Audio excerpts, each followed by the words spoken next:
Cocaine is a hell of a drug.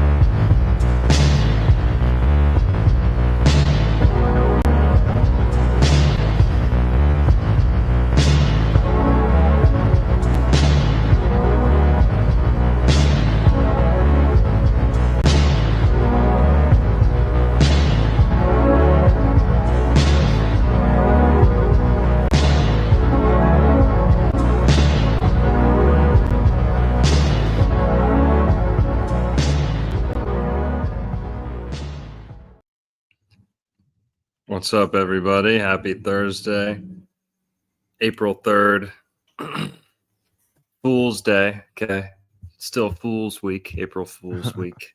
So I guess that's kind of the theme here. But we've been doing, last night we did a stream about clowns, the circus, and Shriners, and jesters, right?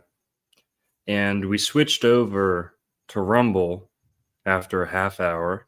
Why? Why? Because it was pretty explicit.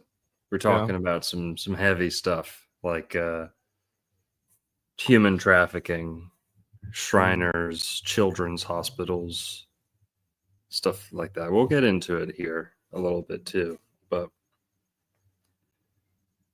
we're going to revisit a lot of that tonight on YouTube, right, for everyone. Some people were commenting last night saying, oh, you didn't even get into the topic that you said.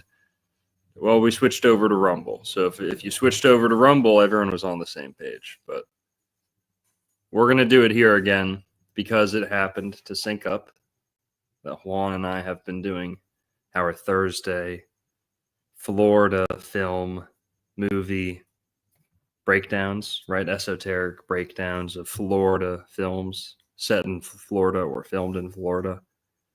And, we're running out of movies, I guess, some good movies, but American Horror Story Season 4 was set in Florida. I don't think it was filmed in Florida, but it was set in Florida, in Jupiter, Florida, for the most part.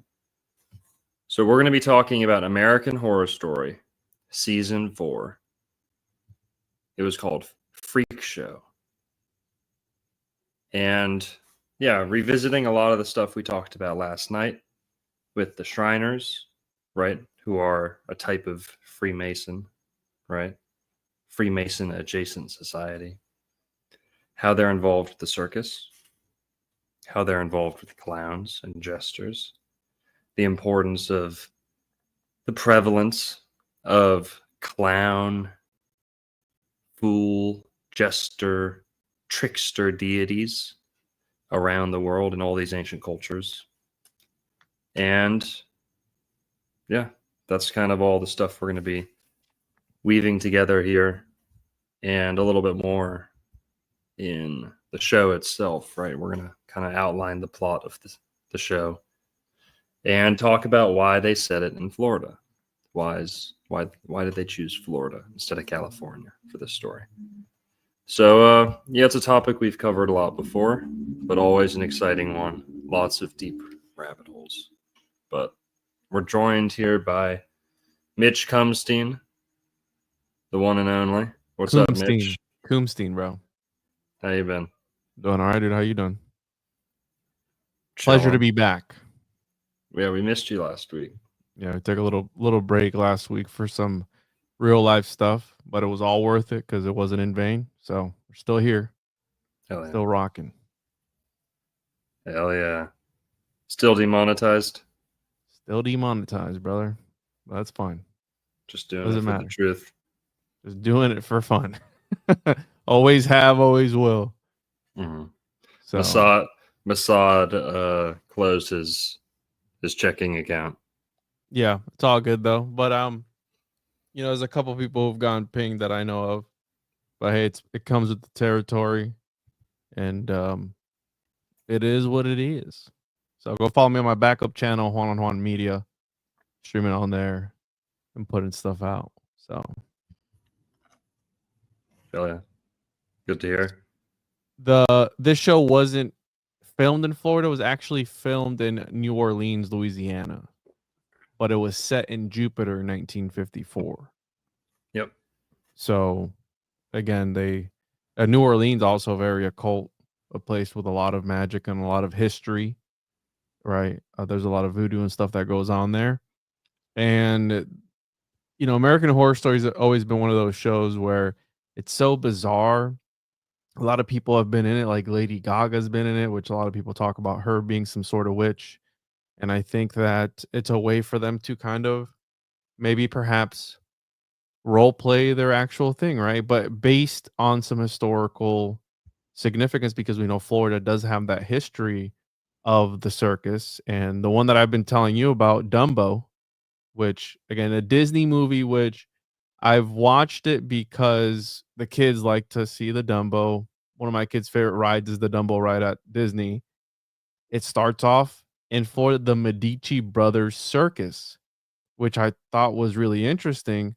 It just starts off in Florida, and then it's a traveling circus, which I'm sure the Ringling Brothers also traveled around, and their home base was in Florida because the weather the weather's great for the animals. Dumbo is all about the elephant, Mm-hmm. right? Yeah. Perhaps the elephant, maybe. Do you think the elephant was native to Florida and it just got wiped out? Or what are your ideas on the actual elephant itself? Because there are bones. I watched this dude on YouTube recently. I sent you the video where I told you we should have him on, where they're going into these rivers and they're pulling out entire tusks of Mm-hmm. mammoths and everything. So at one point in time, there was something here. How long ago, we don't know. 100%. Just to rewind a little, how I first found out about the whole circus conspiracy, the Freemasonic Ringling Circus rabbit hole, was doing a video about elephants. A video about elephants and Atlantis. I've done a couple videos about Atlantis potentially being in Florida, present day Florida, and there's some compelling evidence. But I was just going down the criteria listed by Plato for Atlantis. If we're looking for a place 11,600 years ago, if just for those unaware, Plato is considered the original authority on Atlantis. Plato, the ancient Greek philosopher. He wrote Critias and Timaeus, right, which are considered the basis for the Atlantis myth as we know it today. In it, he gives various criteria, indicators of if we were to find Atlantis today, you'd expect to find the things he, described, right? And he gave a clear time frame to 11,600 years ago from today, roughly. He said that there was horses and elephants.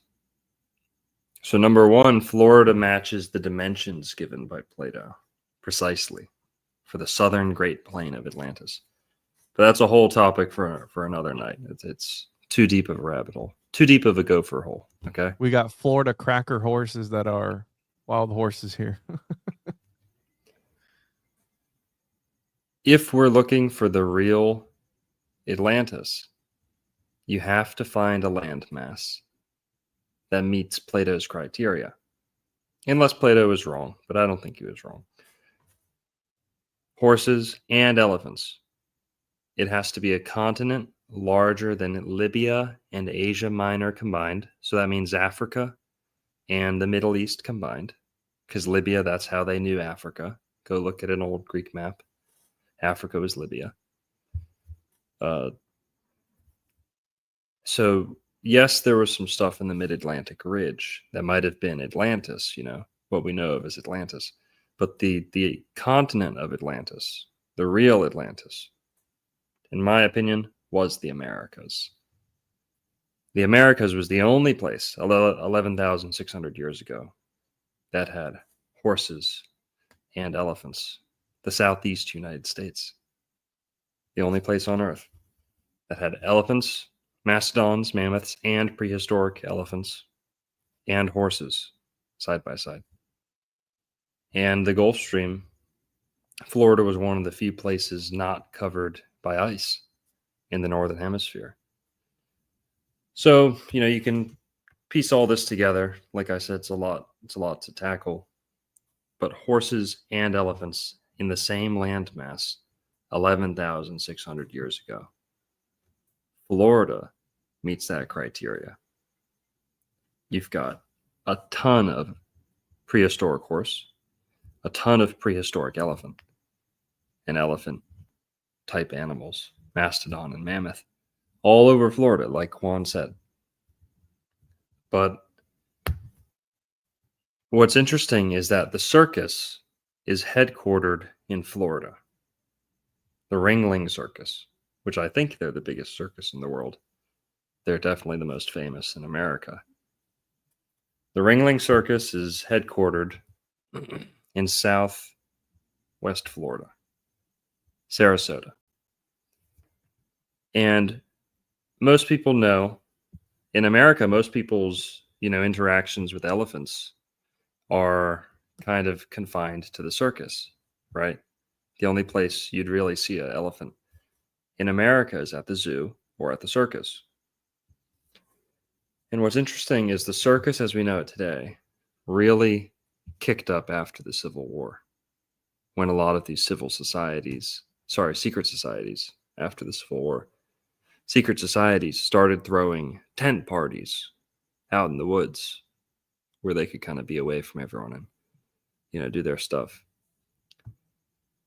But there's a theory that I didn't come up with that the elephants in America, the prehistoric elephants, didn't go extinct, that they were repurposed into circus elephants.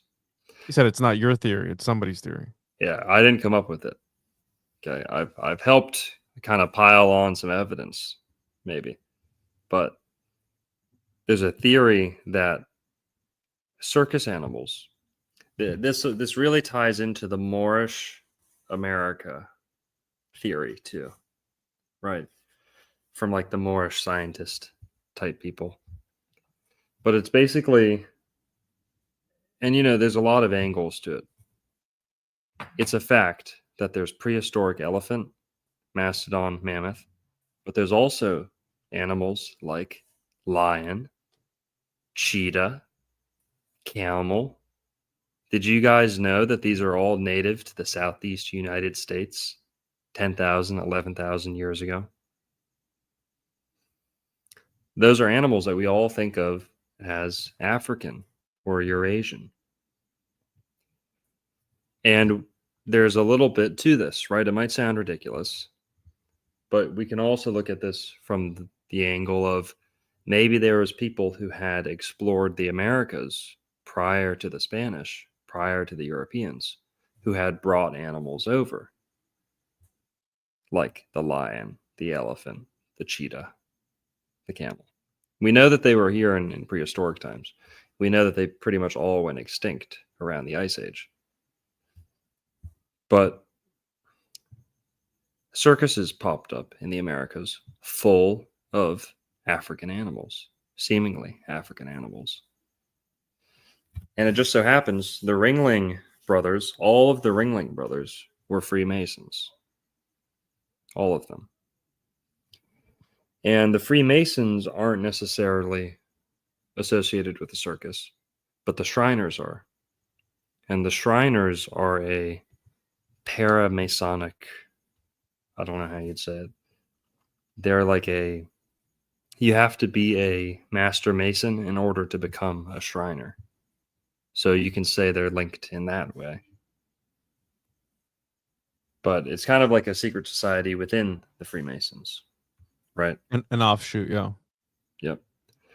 And what's crazy is those Shriners, they're headquartered in Tampa Bay, Florida. The Ringling Circus is in Sarasota. They're headquartered in Sarasota. The Shriners are headquartered in Tampa. That's not very far from each other. Very, very close, right? It's like an hour car ride. Now, the Shriners are known for the circus. They're known for their fezzes. They wear fezzes, but they organize circuses. Okay, they organize circuses around America, and they do things like this. They dress up like clowns. Okay. And why do they dress up like clowns? I don't know if they're the same clowns, but within the Shriners, right? We were saying the Shriners are like a secret society within the Masons. Well, there's another secret society within the Shriners, and that's called the Royal Order of Jesters. And these are Freemasons who apparently their only job is to have fun or to not take things too seriously. Yikes. And yeah, we were talking about them last night too. But this... You muted yourself, bro.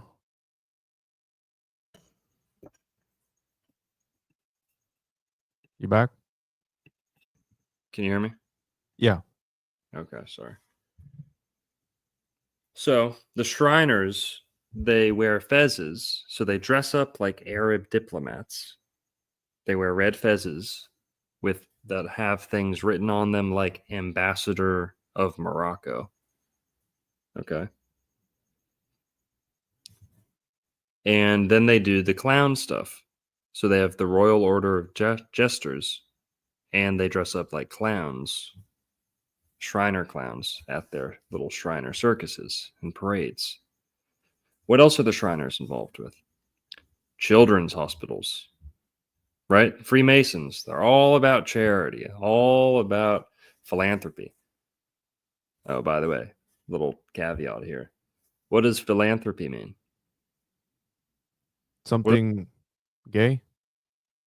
What does philanthropy mean? Yeah, Juan, you're right. Philo, love. Andro, man. Now, they'll tell you that that means mankind. They'll tell you that that means lover of humanity, right?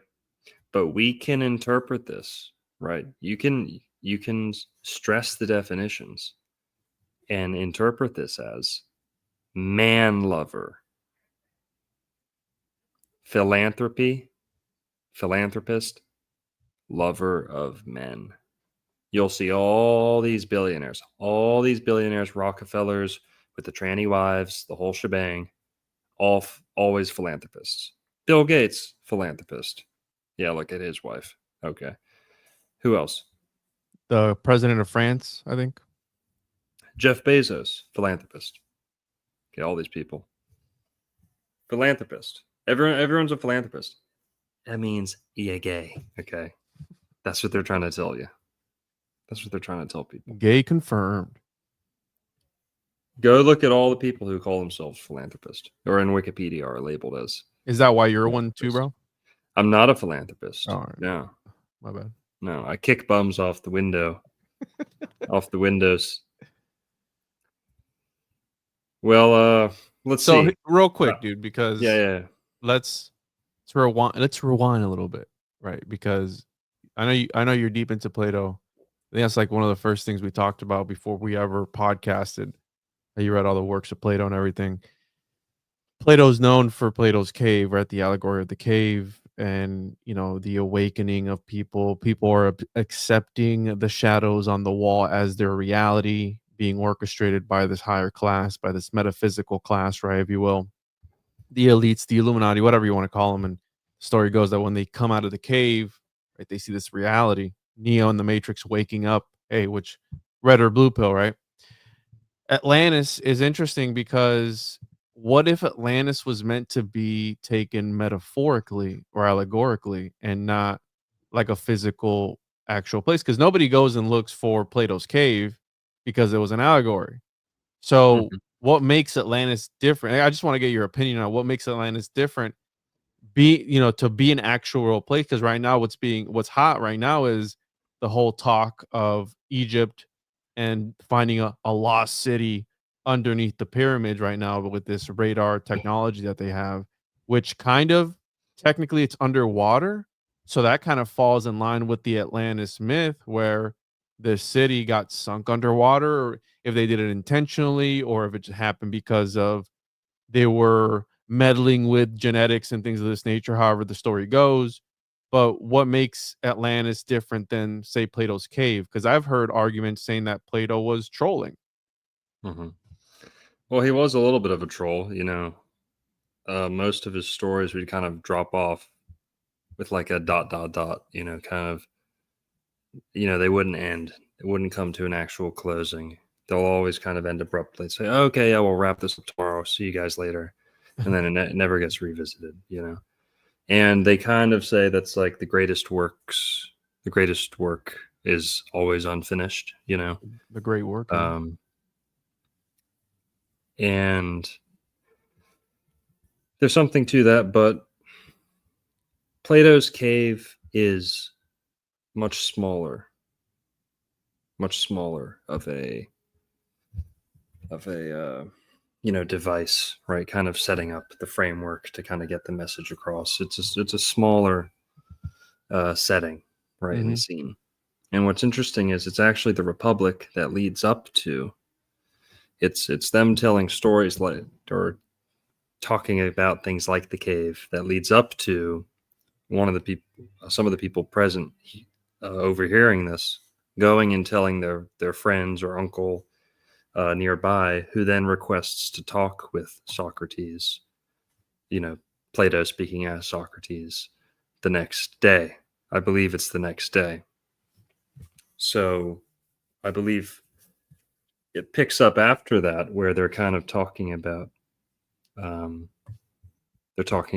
Republic, and then I believe it goes right into Critias and starts talking about Atlantis.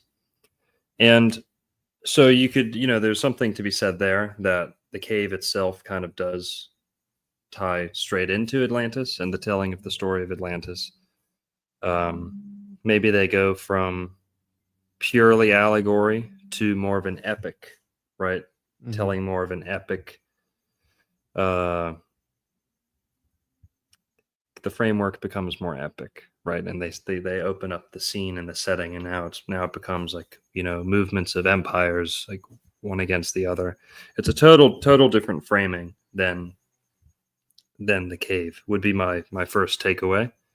So I think there is a historicity to Atlantis. The cave is more of just like a device, right? And I think it served the conversation. But Atlantis, the way that the story with Socrates, you know, telling the story of Atlantis unfolds, he's kind of pulled aside, invited to this other guy's house or something, and they want to talk about Atlantis, right? So they all dive into it together. And I think that is historical. The best allegories are formed out of true stories and true events. I do believe that. You know, like you can take your favorite sporting event, you know, oh, the best, man, remember when that guy threw for 500 yards in the Super Bowl, and you know, these are all useful allegories, right? You can always pluck something and turn it into an allegory. And I think the best and the most highly functioning are based off a true literal story, right? So yes, there are allegories buried within Atlantis, no doubt.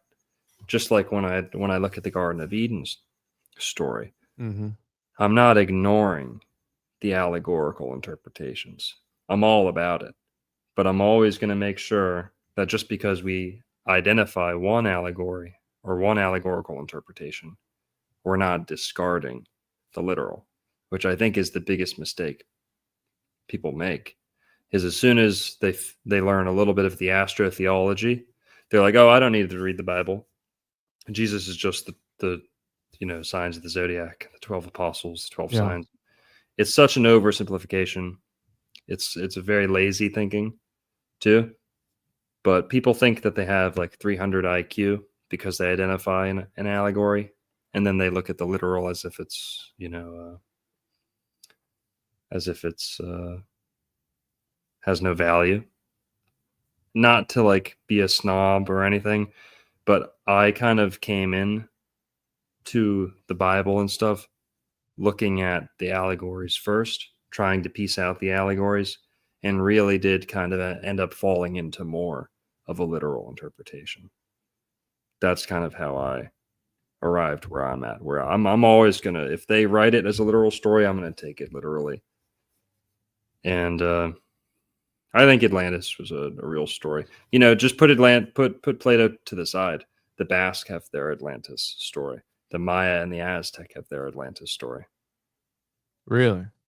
Yeah. I wasn't aware. Chungus is bringing up some good points here in the chat. He's dropping some bombs. He said first, Plato gives us a description of it as an actual place and a story about who passed the story down. Egyptians. He was clear. The cave was an allegory. And then he goes, Plato says it's a comparison. And now allow me to draw a comparison in order to understand the effect of learning upon our nature. First line. And this is a guy who knows about about Plato. So I trust his word. I was just curious because, right, if you look at Florida, maybe perhaps once upon a time, that area around the Gulf of America might have been land, right? And it got filled with water for whatever reason. So, and then I know you've talked about the coastline as well in Florida and how it could be, match the descriptions of Atlantis as well. So, Totally. And you'll notice the Shriners, who we're going to be talking about a lot tonight, their symbol is the crescent, but it's the downward turned crescent, which I think is very interesting. this looks like Nick Cage too, this little guy here. A little bit. He starts a movie, one of his early movies, like his second movie or his first movie. At the very beginning, it starts off of him in a Shriners party. I believe he was also a Shriner, but they had like strippers and stuff, and they were just having a good old time. That's what Shriners do. But it's Zandali by Nicolas Cage starts off right off the rip, Shriners party, which plays a lot. Like you've talked about, Really. Yeah, National Treasure and all these other movies with the KGC and everything. It's very pro-Masonic. Like, I don't know if he's an actual Mason, but I know for sure, confirmed from his offspring that. You talked to his son, didn't you? Yeah, I did talk to his son, and he confirmed, original copies of Crowley, Eliphas Levi, Occult Library. I grew up reading the books of my dad, and that's why he does a lot of occult movies and more pro-Masonic than anything. But again, is he a Mason or not? I don't know. I didn't confirm that, but are they into the occult? 100% they are. And this kind of looks like him a little bit here. Yeah, totally. And a lot of the Masons, maybe aren't that well versed in the occult, but if you make it into the Shriners, you pretty much, definitely. Is that above the 33rd level, or do you know how it works? It depends. Okay, I'm a little bit of an idiot when it comes to the, I'm not a Freemason. I don't know very well, but I know that in the Scottish Rite, there's 33 degrees, right? 32, 33. In the York Rite, there's only 3. But in the Blue Lodges, which I think are universal to all the branches, the Blue Lodges, the introductory, right? When you join, you start off with 3 degrees. And the third is Master Mason. So I think in the Scottish Rite, you go on from there. But in the York Rite, I think it just stops at 3. I could be wrong. Isn't there one with like 100 degrees or something or other? Yeah, I think, yeah. Yeah, there's a bunch of wacky ones. Some of the like Black Mason groups have like 100, like you said. And yeah, the Shriners, we were talking about this last night. The Shriners tend to be kind of inviting or attractive to Black Masons. Being a Shriner is very big with Black Masons. You'll see them with their fezzes too, and yeah. Is that what the monkey with the little hat symbolizes? Isn't that kind of Yeah, let's get into that. So poking fun at them? we all grew up with like Curious George and Yeah. like these monkey. Where did this stereotype, cliche, trope thing come from of monkeys with a fez dancing for money? That's an Aladdin too, isn't it? Disney, huh? Yeah. It's always, look that up. Can we see some monkeys with fezzes? I was talking a little bit about the Moorish Empire in America, potential Moorish Empire in America. Now, the Spanish, the Vikings came to America like 1,000 years ago, but put that to the side, forget that for now. It was really the Spanish who kind of officially discovered and settled the United States as we know it today, starting with Florida, of course. Now, the Spanish had just came out victorious in a war against the Moors, the Muslim invaders of southwestern Europe. And I think they took over parts of Iberia for like 500 years, 700 years, something like that. Long, long time. Okay. Spain was Muslim until the Reconquista, where they, rallied all the troops and pushed all the Muslims out of the Iberian Peninsula, out of Spain, out of Portugal. What would become Portugal? I think Portugal's where all the Jews went. Spain stayed Catholic. Yeah, it's true. But the Moors, with their fezzes, famous for their fezzes, were expelled, kicked out, pushed back out into Africa. That's the official story. Right after that, Christopher Columbus leaves for the Americas. One of the owners of at least one of his ships was a Moor. He had a Moorish pilot, or like a captain, navigator with him, and an Irishman. I talk about the Irish guy a lot too, but he had a Moorish pilot too. What was this guy's name? Juan De Leon. I forget this guy's name. But Columbus had a Moorish kind of, maybe even like handler almost. Oh, I know who you're talking about. Mm-hmm. And yeah, there's something to this. The navigator, his name was most known. Luis Torres. Is that his name? Hold on. Pedro Alonso Niño, that guy? I don't know. They called him El Negro, the black. Yeah. Well, whatever. The Moors of North Africa, they wore these fezzes, right? And they still do to this day in Morocco. And this is where the Shriners get their kind of aesthetic, right? Well, Columbus, it's been theorized that Columbus was pursuing the Moors to the Americas, or scouting for Moorish activity in the Americas. Or that some of the Moors, like the Jews would go on to do, that some of the Moors escaped to the Americas and hid out in the Americas, or that they had already been established in the Americas. They already had cities and stuff. And it just so happens that Tampa Bay, Florida, where the Shriners are headquartered, today has the most Moorish revival architecture in America, the Tampa Bay area. Where'd that come from? Apparently the Moors were the enemies of the Spanish. There's Spanish colonial architecture all over the place. That makes sense. But the Moors, where does the Moorish influence in Florida come from? And it's not just Florida, it's all across the southeast United States. tons and tons of Moorish buildings, Moorish architecture. Lots of it in St. Augustine, too, America's oldest city.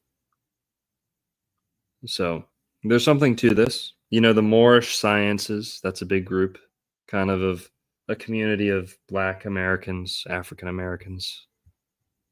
It's almost impossible to correctly gender them or racially identify them, but Black Americans, okay, copper-skinned Americans, that many of them may have Moorish ancestry, and they don't even know it. It's been theorized that just as the Moors and the Barbary pirates, took white slaves in North Africa in the 1700s, that we in America might have been taking Black slaves as prisoners of war. So the Moorish scientists kind of tell the story of slavery in America as one of losing a war, that the Moors lost a war and then got enslaved, and that's where all the enslaved Blacks in America come from. That's, you know, it's kind of a, you know, it's a big claim, but there's a lot to it. That's what I think. And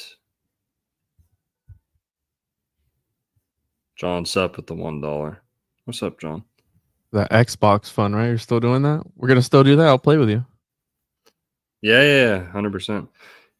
Now here, just to tie this all together, it's believed that the Shriners, who, like I said, are kind of like a VIP club within the Freemasons, they dress up like Moors to kind of mock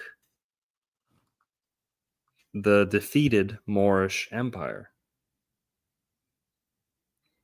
And that's why they wear things on their hats that say things like ambassador to Morocco, right?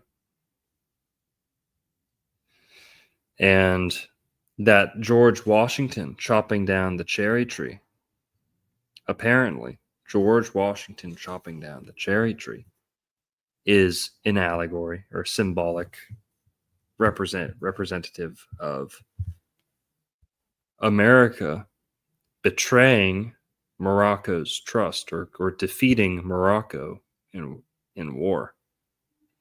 Yep, there's Colonel Sanders with his Shriner. Yep, Colonel Sanders was a master mason and a Shriner. Who else was a Shriner? Multiple American presidents were Shriners. Many jazz musicians were Shriners. I think Duke Ellington was a Shriner. I could be wrong. People like that. If you just look up a list of Shriners, you'll see a whole bunch. But I've got a video on the KEGC and KFC, KKK, and the Shriners and stuff. Fast food conspiracy. If anyone John wants Wayne. Yes, sir. J. Edgar Hoover. Wow. Yeah. President Ford, President Truman. Yep, Johnny Cash, Duke Ellington. Wow, I did not know that. General MacArthur. And yeah. And then like we said, within the Shriners, they had the Royal Order of Jesters. Mel Blanc, voice of Bugs Bunny and Daffy Duck. Yeah. Johnny Cash. Yikes. So what do you think it is, brother? It's just you really do think that these secret societies rule the world, or you think it's a facade, or people perceive it as that? What do you truly think about, you know, the Freemasons and all these groups? That could they be orchestrating it, or is it all just, well, they're saying for fun, right? Just to get together with the bros, go to the club, hang out. You know what I mean? Because they got money, they got power, they just want to have a little fun. Today, yeah, it's kind of more of a drinking club, especially for the low-level guys. But by the time you make it to become a Shriner, you've progressed pretty deep into the lodge, right? You've ascended the degrees enough. You've definitely been familiarized with principles of alchemy, a little bit of Templar history, Rosicrucian, teachings, a little bit of light diet, sex magic going on, 100%. Okay, group lap dances. Let's just fuck it. Mask off, gloves off. Uh-oh. Juan, go to What? the Royal Order of Jesters. Wikipedia, Royal. please. Yeah, I saw that order. I pulled it up earlier. They got, who the hell's Mirth? And look at this, dude. What is this? The hell is this? Little Moloch clown. What is that? Yeah, we'll get into it. We'll get into all their symbols and stuff. That's weird, man. But first, let's talk about the prostitution scandal. Uh-oh. Gonna be too hot for YouTube, bro? It's okay. Royal Order of Jesters. Royal Order of Jesters is a Masonic male fraternal organization allowing only Shriners in good standing to join. Admission is by invitation only. Okay, secret society within the secret society. And check out this diagram too, by the way. Right? So in order to, again, according to the AI, which we can't trust the AI. Don't ever trust the AI. That's how the last video we did got nuked. Okay. yeah. It's not public domain. That was my bad for trusting the AI. But to become a Shriner, according to this, a man must first be a master mason, achieving the 3rd degree in Freemasonry before petitioning to become a noble of the Mystic Shrine. So you have here the center, right? Right. The Freemasons, and then you got these various groups. Where the hell are the Shriners here? I don't know. But let's go down to the prostitution. Oh, right here. Shriners. Yeah. Social groups. They got other ones. Mystic Order of the Veiled Prophets of the Enchanted Realm, the Cedars of Lebanon, High 12, Ancient Egyptian Order of Theots, National Sojourners. Huh. Okay. So you said prostitution scandal, Royal Order of Yeah. Jesters? Yeah, it's all the way down at the bottom. Oh, where? Keep going. Oh. Wow. Yeah. Okay. Yeah, read it. Yikes. In 2008, 4 public officials from Western New York, including State Supreme Court Justice Ronald H. Tills, 2 retired police officers, and a law clerk, were convicted of human racketeering for transporting a prostitute for a Royal Order of Jesters event. According to federal prosecutors, the Jesters had employed strippers and prostitutes for one of their parties, with some of the prostitutes being illegally transported over state lines for a gesture event. The FBI has investigated these cases. These actions were not sanctioned by the organization, of course. I'm sure the FBI looked right into it. So retired Lockport. Oh, hold on, homeboy.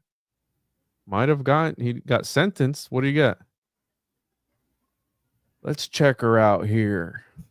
2009. He got sentenced. Somebody took the hit. So he got 2 years probation, was sentenced this morning by United States District Judge William N.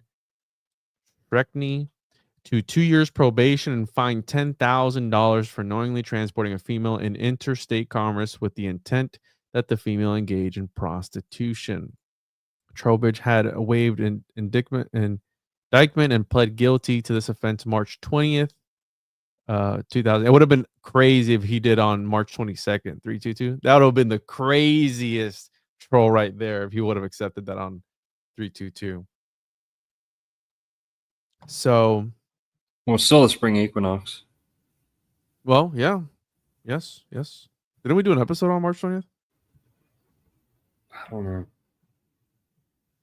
So another guy was sentenced November 18, 2008 to six years imprisonment in order to pay 10 trafficking victims $350,000 after her conviction of a commercial sex. Hold on, bro. Some shit went down here. So members, Mr. Trowbridge and other individuals were members of the Buffalo, New York chapter of Jesters. Trowbridge admitted that the Jesters had held weekend meetings where it was their custom to make women available to the members for sexual activities in exchange Oh for my money. Trowbridge and Stebick have now been sentenced for their roles in this illegal conduct until sentencing is still pending. Len Wang Chong, poor guy, the owner of the acupressure spa where the woman Trowbridge transporter was employed, was sentenced on November 18, 2008 to 6 years imprisonment in order to pay 10 trafficking victims $350,000 after her conviction of a commercial sex trafficking offense for operating 4-area acupressure spas or massage parlors now closed, which were fronts for prostitution. Yikes, bro. That's crazy. Hey, it's just bros doing bro shit, dude. You don't think so? You've seen the videos of like secret Freemason ritual undercover video, and it's literally just like they do group like lap dances, like they do group arousal. They do stuff But like there's an occult connection to that. Well, yeah. No, maybe yeah, perhaps there these is. guys weren't doing that, right? Maybe these guys were having fun, but if you what you're saying, this this connection, getting a boner with your bros next to you, I mean, I don't think that's cool, but It's not cool. They do it there's for like some magical. magical Yeah. something or other going on there. You get what I'm Yeah, saying? they're trying to boost their vril, but they're not vril maxing. They're actually estrogen maxing. It's secretly they don't realize it. They're cuck maxing. It's Luciferian energy. No bueno. And they do the group arousal where they all watch a chick doing a chair dance together, and then they'll go right into doing some like magical activity, right? With like that boner juice still coursing through their veins, right? Right. That's the idea, right? Like Robert Sepper talks about Jeffrey Epstein getting like edged, having like these chicks edging him like mid conference call with like billionaires, believing that it would enhance his riz, that it would enhance his predatory instinct, things like that. So there is something to it, but there's also the fact of blackmail. If you're not in there for the reasons that they want you in there, right? If you're not going to play ball with them, they can kind of force you to play ball. If they know maybe you don't want to rule the world. Maybe you just want a place to go cheat on your wife on the weekends. Nonetheless, you're going to cover for the guy next to you. Even if you're not sacrificing humans or some shit like that. Maybe you're just getting your rocks off on the weekends. Mm-hmm. Still, they're going to cover for each other. You know what I mean? That's the way I see it. And I do believe, yeah, people do blow it out of proportion. I don't think all Freemasons are bad. I definitely don't. I don't think all Shriners are bad. Definitely don't. I do think those organizations, the Freemasons especially, probably started with good intention. I own a metaphysical bookstore. Me and my brother. You couldn't do this 200 years ago, even 300 years ago. Religion, right? Religious persecution, Christian intolerance. I'm a Christian. I love Christianity, but it's a fact. I couldn't have had a store with all this stuff, right? That's kind of why Aleister Crowley got such a bad reputation. Don't Knowledge, bro. Don't want to open a can of worms with that, but secret societies were the only place that you could go to freely have access, but whenever you wanted access, instead of, people forget we have the internet today. We can pile everything we want up on our little PDF folder and just fall asleep and I'll get to that tomorrow. So such a luxury. 200 years ago, even less. Knowledge was material, right? There's oral traditions. There's ways around this, but And it costs books, money. books and manuscripts and all this, it had to be protected, had to be guarded against fire and the elements, you know.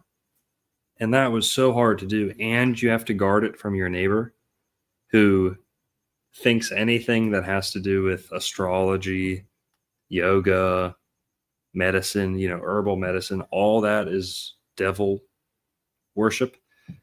You know, it's hard to talk about any of this stuff, right? And that's why secret societies really became prevalent, because they had to go to great lengths to preserve this, hide these types of books, and also to meet in secret to talk about things like this. So, yeah. Somebody said, "I don't want a prez who can't beat off in a coffin." Isn't that what they say about, was it George Bush? Where there was like this, wasn't there like an African guy who was like, this guy had a whole bunch of men ejaculate on him as like this, as a part of a ritual. You know what I'm talking about? Let me pull it up. I don't know, man. Were you watching something like that before we started the stream? No. Was that on X videos or something? Police You were watching that? say man who cut off penis blame George Bush. Damn. And other bizarre crimes. No, bro, it's like a meme I've seen. Skull and like, Bones.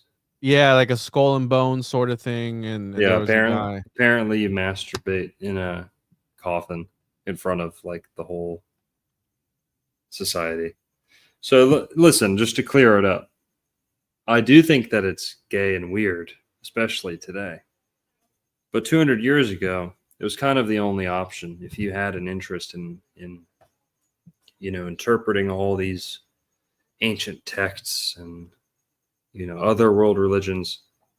You just didn't have free access to it unless you were in a type of society like this. So they were kind of they were a necessity before. Now it's kind of become, oh, everyone who wants to rule the world is going to get together in the same room. Not that they're actually ruling the world, but it's like, oh, I heard about the Freemasons and I heard about the Illuminati and I heard that you can make all these good connections. Now it's just like networking, and, you know, at best it's just networking and day drinking. At worst, it is diet Judaism, diet Zionist cabal, you could say. So yeah, I can't find the meme. I'll send it to you if I find it. But so we have these Shriners.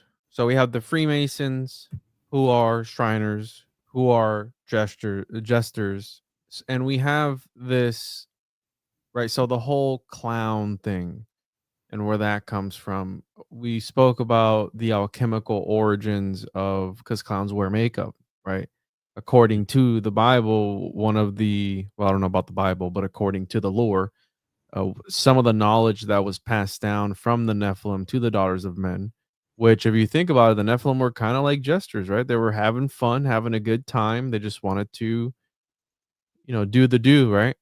They passed down the knowledge of makeup and the knowledge of herbs and stones and things of this nature. Alchemy. They said that's where alchemy started. And there's actually famous women alchemists who wrote entire books, during the Renaissance, of how to create makeup, cosmetics for women. And the reason this is interesting, because the whole Nephilim or clowns thing, which that's, I believe his name is Paul Stobbs. He's the one that's talked about this. Again, I don't know the full details of it, but perhaps they dress up as these clowns to venerate and to kind of sort of show a worship of towards these entities, maybe, right? Because the whole idea is that they worship the devil and all these other things. And wasn't it 33% of angels that were fallen? Like, wasn't that the whole thing, was 33% of them that fell? I don't remember, but a third Yeah, would be third. 30. Yeah, 33%, a third. Go ahead. So what's interesting about the jester class, and I've heard this, I forgot who it was. I forgot her name. Anyways, she said that, right, this lower class, because it always seems like the jesters, whenever you think of a jester, you think of this person who entertains a king or a queen, makes them laugh, right? Juggling, doing funny stuff to get a laugh right out of them. And it seems that the lower class of people who interact with these elites were usually the intelligence. Why? Because they had access that other people wouldn't have had to the elites, and therefore they're able to gather that that intel or that blackmail of the people, and then they were able to use that as leverage. So, Game of Thrones, the guy that was castrated, the bald guy, nobody thought of him, nobody thought of him being like a mastermind behind everything, but he was running things behind the scenes. His little birds would tell him all the information, but nobody ever suspected him because he was, you know, just a guy there and nobody paid attention. But I've heard about this lower class, the people who take care of the bedpan of the king, right? Not Mhm. only are they able to collect DNA, but they're also near them during their most intimate moments. And it kind of I don't know if that's like a homage by having the little monkey with the fez hat and kind of, oh, it's just a clown. No one's gonna think anything of it, right? A clown Yeah. would never do anything to hurt you. And there Well, was clowns attacking people, right, in the 2016 and stuff. So yeah. Let's tie it back into Florida and the Ringling Circus a little bit. That, like you're saying, the monkey, I don't think I got to finish that point, was the monkey with the fez dancing for money is supposed to be the humiliation of the Moorish Empire, defeated by Spain and the American, Anglo-American inheritors of America who came after the Spanish, that both of them had triumphed over the Moors and they had stomped out the Moorish presence in America. And to this point, in today, there's no Moors in American history books, right? There's no official Moorish presence whatsoever, unless we're talking about the ones who signed up with the conquistadors. And good point, Ronald McDonald. Man, there's so oh, much to talk. There's so much to talk about with this, but you know, just to catch people up here, we're about an hour in. We started off talking about American Horror Story season 4 called Freak Show. It's set in Florida, and there's freaks, right? It's all about freaks. There's twins, bearded lady, all this, all that stuff, right? Circus freaks. And on another episode, we've talked about Florida's real life history with the circus and the circus freaks, and how a lot of these circus performers live in Florida once they're retired, right? A ton of them do. There's just entire towns dedicated to it.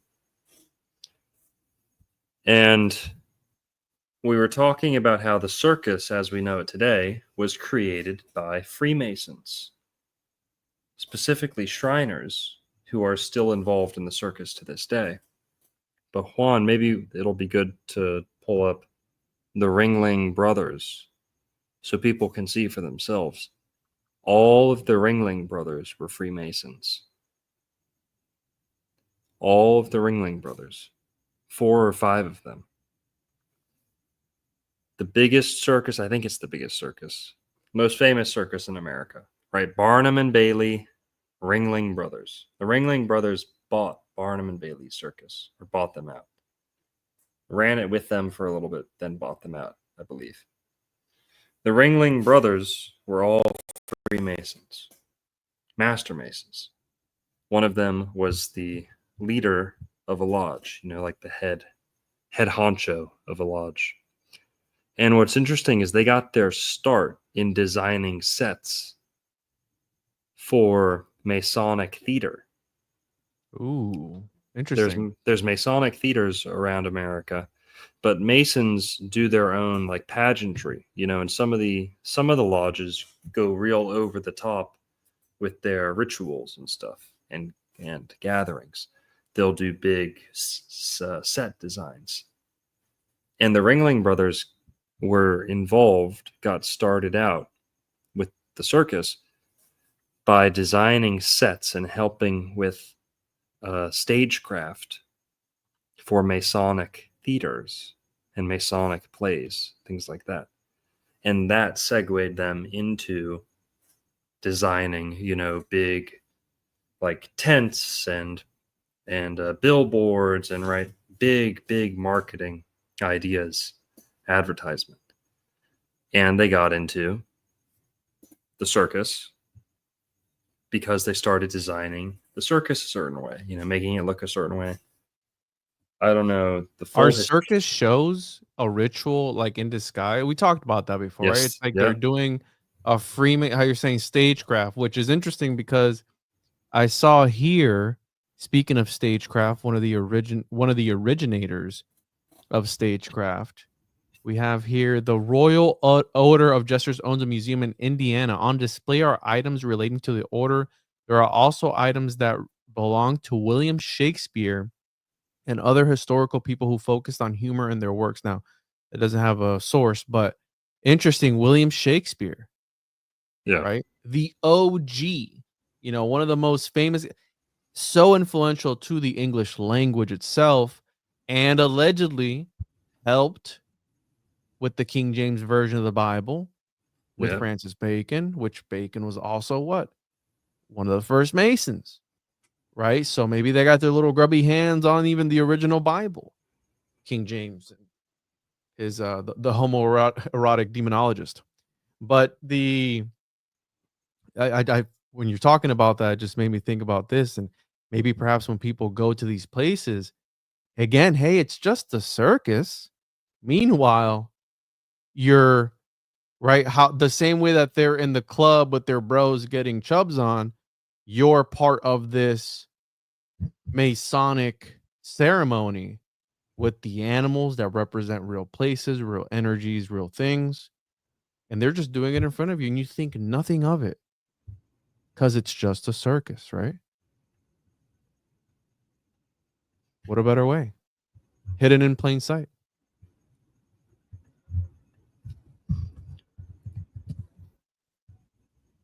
Would you yeah, didn't King James also write a book about witchcraft? Yes, he did. Yes, he did. Demonologia. Look it up. We got a chat here, super chat donation from Justin Kreuter Shout out. for consumption of content. Appreciate that, man. $9.99. Appreciate it. We also got a goal going on the YouTube, Xbox, and pizza fund. Okay. I'm like that bum. I'm like that bum on the street corner with the sign that says, gonna spend it on beer. Right? No, but. So, all the Ringling brothers were Freemasons. They are the big circus guys. Okay. They take the circus and they headquarter it in Florida, Sarasota, Florida. Partially for the good weather, but partially for something else. I think it has to do with the potential Moorish presence, Venetian presence in Florida too. Because, we did the show on Citizen Kane too. Mm-hmm. Citizen Kane, CK. Okay. Citizen Kane with Xanadu, the big mansion and property that he built in Florida. That was partially inspired by Ka Dizan, which is the Ringling brother mansion, John Ringling's mansion in Sarasota. Super, it's opulent. Okay. I've been there multiple times. Very, very cool. It has Venetian architectural style. And That was Ringling Brothers, right? Kata's yeah, on here. Go. yeah, there it is. I'm gonna have to visit this place one day. It looks wild, man. Let's go, dude. Look at that. Do a meetup, huh? Yeah, you got to pay. It's a little expensive to go in. Really? Yeah, it's at least $20 to get in. Come on, people can't afford 20 bucks. Come on. See how much it is. General admission. Damn, 30 bucks. Yeah. Oh, well, there's different tiers. Okay. If you want the 25 for the but if you remember it's only 15. $45. That's kind of, yeah, that is kind of expensive. All right, never mind. Maybe we can do a meetup near there. All right, where is this place Yeah. at? Well, Tampa Bay Hotel is free to hang out at. Tampa Bay Hotel is cool. But They got the cool sphinxes out front, right? That's the one? The Tampa Bay yes. Hotel? Yes. Let's do No, that. they have sphinxes here. Here too? Yeah. Well, you know, the sphinx is representative of guarding knowledge. You know, you were talking about the books and all these different things. Sphinx are representative of, you know, to guard the knowledge that is within this place. Where are the sphinx on this property? If You you're got two looking lions at up front. if you're walking to the mansion itself, yeah, like that shot. This one or this one? Yeah. Let's look it up. Of course, they would have a sphinx there. They're freaking Masons. If you click on the top left one, if you're looking at it, yeah, zoom Right in there. a little bit. Yeah, zoom in. I think you can see them. There you go. Oh, those are lions. Yeah, foo dog or something. Yeah, those are lions. Same as the Flagler house that we went to with the No, tree. but there are two sphinxes back, a little back behind that.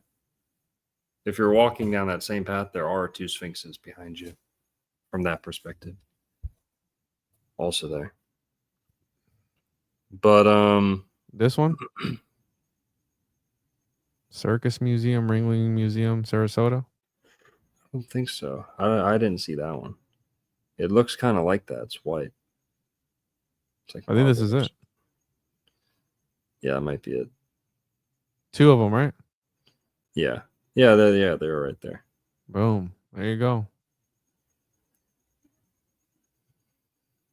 What was the true purpose of this place? Right? It makes you think. Oh yeah, and go look at the Ringling Mansion interior, please. Damn, the cheeks on that statue. Where at? The interior what? Ringling Mansion interior. Yeah, just search that. People can see the black and white checkerboard interior. Ooh. Yeah, Look we at gotta that. go. Yeah, let's do it. Let's do a meetup and then we'll go here before and then we'll do a meetup. And so he moved the whole circus down to Florida. And it wasn't the only circus to headquarter in Florida, but he kind of started that trend, I guess. And because of that, to this day, there's hundreds and hundreds of elephants that live in Florida. To this day, because they are the descendants of the elephants that came with those original circus troops, circus trains. And to this day, I could be wrong on my math here, but I think there's like 500 elephants in all of the Americas. 90% of those live in Florida. So elephants from all across America to this day are getting sent to Florida to live out the rest of their life in big elephant enclosures. I've got a whole video on this too. Elephants of Atlantis, or how ancient elephants proved Florida was Atlantis. Something like that. And in Yulee, Florida, check this out. White Oak Conservation. Yep, Yulee, of all places. Of all places. And yeah, 17,000 acres. let's talk about Dumbo a little bit now. You want to talk about Dumbo? Let's talk about it, bro. About a magical Medici Bros circus. Here it is. Yeah, because that seems to be inspired by the Ringling Circus. Because Medici is like Venetian. Yes. So the real life, man, this website makes me lag out. Hold on. Oh, they're Florentine. Florentini. They're Florentine, the Medici. Florentinian. Yeah, well, you know, I mean, Wasn't one of the Medici's the pictures of Jesus that they were modeled out? Is it one of them? Am I getting No, that correctly? that's Cesare Borgia. Okay. Yeah, But Borgia. that's fake news. It's fake news. It's the other Fake way news. Okay. around. Okay. Yeah, Okay. it's the other way around. Jesus was beautiful. Jesus looked like Jupiter, right? Like a thin Zeus Jupiter. That's how I envisioned Jesus. And Cesare Borgia was probably fuck ugly. And what happened was there was a common depiction of Jesus. And what they did was, and that was probably inspired by Jupiter, Thor, Zeus, the thunder god. Mm-hmm. And Jesus might not have been, might have been depicted a little thinner than they usually are, right? They're usually big muscle guys, Thor and Zeus and Jupiter. But Jesus, I believe his looks are modeled after that, if not his own looks. I do think he looked like who knows, a young wizard, a hippie, dare I say. But Cesare Borgia was probably ugly as hell. And what happened was the Pope said they started painting Cesare Borgia like Jesus. And then the Pope said, this is going to be the standardized depiction of Jesus from now on. The way that they painted his son, making him look very handsome, he said, now that's how Jesus is going to be. But it is kind of the other way around, where they made his son look better looking than he really was. Gotcha. Yeah. No, again, that's one of the main conspiracies people put out there. Like, oh, see, it was modeled after some guy. It's not even real. Jesus was black, So the Medici brothers circus was found. Check this out. This is in the movie by Max Medici, MM, Master Mason, right? So maybe perhaps Danny DeVito was one of them. And again, the movie starts off in Florida and then they move on because it is a traveling circus, how I mentioned earlier. Mm-hmm. But Dumbo being an elephant, they take away the mother. They kind of have like this thing where typical Disney, they take away the mother. The main character kind of sort of goes through a trauma of some sort. And then through that trauma, there is a metamorphosis or a transformation in which they find their true power. But they go as far in this particular movie to even paint Dumbo as a little clown in this movie. Let me see here. Dumbo clown. And I didn't know that the original movie came out in like the early 1900s, bro. Mm-hmm. Like a long, long time ago. Yeah. I've never seen the original, but I have seen this one probably 17 times because my little one likes to watch it over and over again. Poor But thing. yeah, they paint him as this clown. Is that I think that's a firefighter hat because there's like a firefighting scene where it catches fire. But Well, that's another thing is the Shriners do that. They wear, clowns kind of do that. A lot of times their tiny little clown cars are red or tiny little fire engines, Well, are I don't want to speak, but are most people who are like first responders in societies? Is that a statistic? Almost all sheriffs are honorary Masons. So many police departments and most sheriff offices are granted honorary membership in some Masonic lodges. It's not across the board, and that doesn't mean that all cops are Masons. It means that cops have a much easier time becoming a Mason, and cops, they have their own kind of like secret society. It's almost more of like a union thing. Yeah. But they'll have this, it's like a pentagram symbol. There is kind of like a cop, Freemasonry for cops type thing. But Masons, most sheriffs are honorary Masons, and they are able to kind of, again, I've only I only got this information from one friend who is a Mason that Is it Paranoid American? sheriffs will come in. No, sheriffs will come in and very often have like a meeting. You know, the Masons will be planning an event or something, Mm-hmm. and the sheriff will be there, right? The sheriffs will always kind of consult or be consulted about what they're up to, what their plans are, and they're always on the same page, you could say. So that's all I know about it. Didn't we talk about this, John Wayne Gacy? No, I Yes, wasn't. I that's what we wasn't. need to. No, that's what we need to get into, dude. I wasn't talking to you with it. I was talking to Nick from the Occult Rejects. They were talking about his connection Yeah. with the Shriners. He had 33 victims. He Yes. did a lot of heinous stuff. And again, this Yeah. is the clown killer.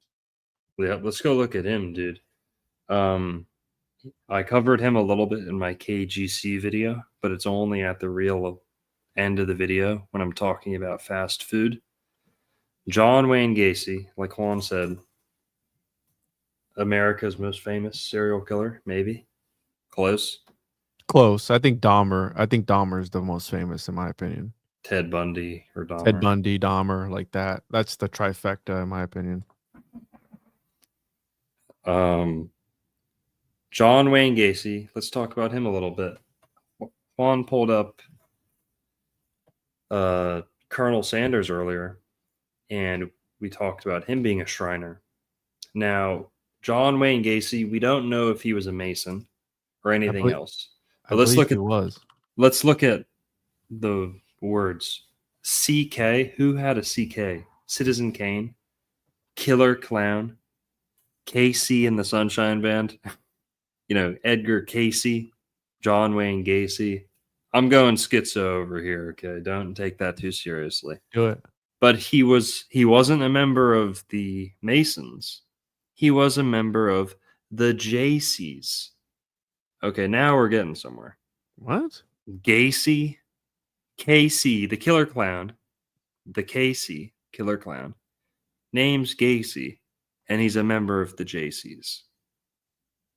Okay, something's up with that. Okay. The JCs, yeah, go down and read this about him. It's in the Wikipedia.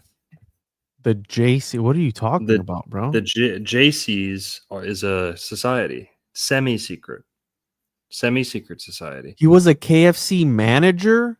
Oh, you don't know about this? No. His girlfriend's dad owned multiple KFCs.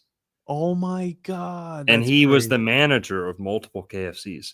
Dude, he would bring KFC to parties and lure people to his house with KFC chicken. Oh my he would lure them to his house. He would tell people to call him Colonel.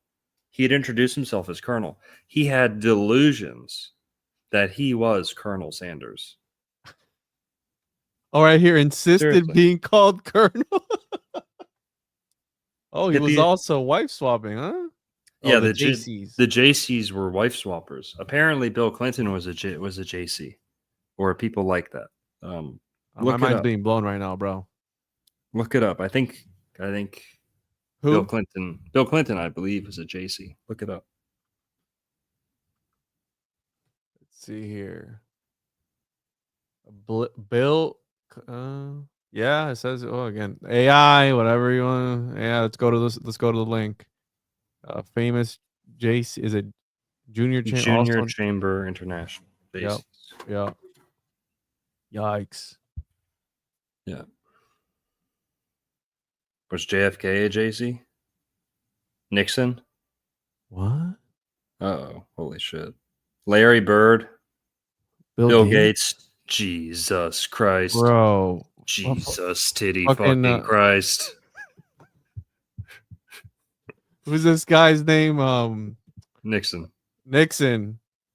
Oh my! And it's interesting because didn't he get into the Waterloo and he got into the Watergate scandal or whatever it was called? Wasn't it called something like that? Yeah, that's interesting. Oh my god, bro! This is all right. Hold on. I don't know what this is. Okay, but in Waterloo, Gacy joined the local JC's chapter, regularly offering extended hours to the organization In addition to the 12 and 14-hour days he worked managing the restaurants at meetings, Gacy often provided fried chicken and insisted on being called Colonel. He and other Waterloo JCs were also deeply involved in drug abuse, pornography, prostitution, and wife swapping. Although Gacy was considered ambitious and a braggart, the JCs held him in high regard for his fundraising work. There you go, philanthropy, right? We were talking about that. And Yeah. this guy was very much into that. In 1967, he was named Outstanding Vice President of Waterloo JCs and served on the board of directors. Whoa. Whoa. Yeah, Oh, crazy. another clown connection, which is a killer clowns, right? Yeah. Speaking about killer clowns. Yeah, let's look it up. Does that have its own Wikipedia? Killer clown, like phenomena? Well, the 2016 sightings of people. Well, Hold on. this is a good opportunity to talk about the Nephilim. Why clowns? Why are the Shriners into the circus? What's up with the clowns? Well, the Shriners are into dressing up like clowns. They're also into children's hospitals. They fund and operate children's hospitals. Now, this is what we were talking about last night, and it's pretty deep, pretty heavy stuff, pretty dark. But if they're getting caught with prostitutes, if John Wayne Gacy was a JC and he thought that he was Colonel Sanders, who was a Shriner, there's something to this. And he would dress up like a clown, and he did some of his murders dressed up like a clown. And he would hide his identity by being a clown too. He would, kill people in his house, dress normal, whatever. But do you know how many things he did that he never got charged or held accountable for because he was dressed like a clown? That's partially where we get the America killer clown, freak clown, horror, Well, think about trope. it, Marco. Think about it. Well, hang on. But this is what I'm saying is he's not the originator of this kind of like clown horror mythos, right? That is deeply embedded within the human unconscious. Yes. I don't know if Jung talked about clowns specifically. I really don't know. My brother knows a lot more about Carl Jung. Fungus, we summon you. But yeah, it's okay. Looks like he does. Well, in The fool. This is AI. This is AI. In Jungian psychology, clowns, along with tricksters and fools, are seen as archetypal figures that represent the central unifying force of the individual and help bridge the consciousness and unconsciousness aspects of the person. You do have the fool card, right? The fool who is staring out into the abyss, right? Staring out, either take on. Go ahead. Well, what I want to say here is that clowns aren't scary because John Wayne Gacy dressed up as a clown. He was pulling at a thread that already existed. And that's where the last part of the title of this video comes from. The Nephilim clowns. We already shouted out Paul Stobbs, and I think his channel is Understanding Conspiracy. Let me make sure that's his name, and I'm not getting his name mixed up. I think you're right. Yeah, we brought him up last night. Shouted him out. Gonna try and get him on for a podcast interview. That'd be cool. You want to do that together? Yeah, sure. I've never talked to him. He's got some interesting topics. So, I wonder if he's ever talked about the Shriners and clowns. Probably, bro. He talks about his main thing, or I don't know if it's his main thing, but the thing he's kind of best known for is talking about clowns. How I know him is the Nephilim looked like clowns. He wrote a book on it. He's got videos on it. And the premise is that clowns, fool, trickster deities, shamans, right? that it's in ancient practice around the world. Almost every culture has some version of it, whether it's a shaman or whether it's the whole community who does it.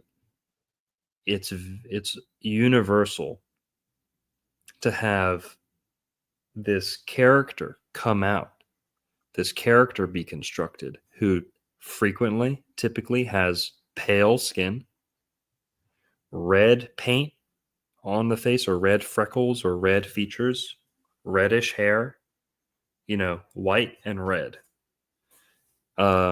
Red lips, pronounced mouth, painted mouth, tattooed, face, things like this. And then psychedelic looking clothing, right? Polka dots, all this stuff. And that is what so many shamans and so many kind of magicians, ancient magicians, would dress up and do. And of course, that turned into like the medieval European like court jester, right? Mm-hmm. But whether it's a holiday where the whole town does it, or whether it's one guy who has that job in the culture, you see this almost around everywhere, where partially uncontacted tribes even do stuff like this. Tribes who seem like they've never even seen a white person will dress up, with almost like white or ginger features, right? Make people look like another race. And it's usually scary, or it's usually meant to like disturb you or, induce a certain reaction in the mind. And the way the angle he takes is that they're channeling Nephilim, I'm kind of dumbing it down. I'm kind of, Yeah, it goes deep. It goes deep. yeah, I'm generalizing. I'm summing it up a little bit too much there.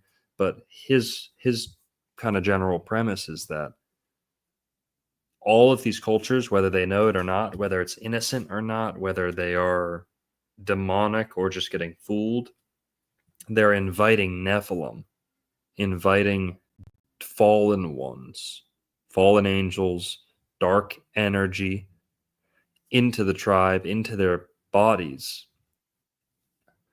Well, that's one side of it, that they're channeling these dark forces.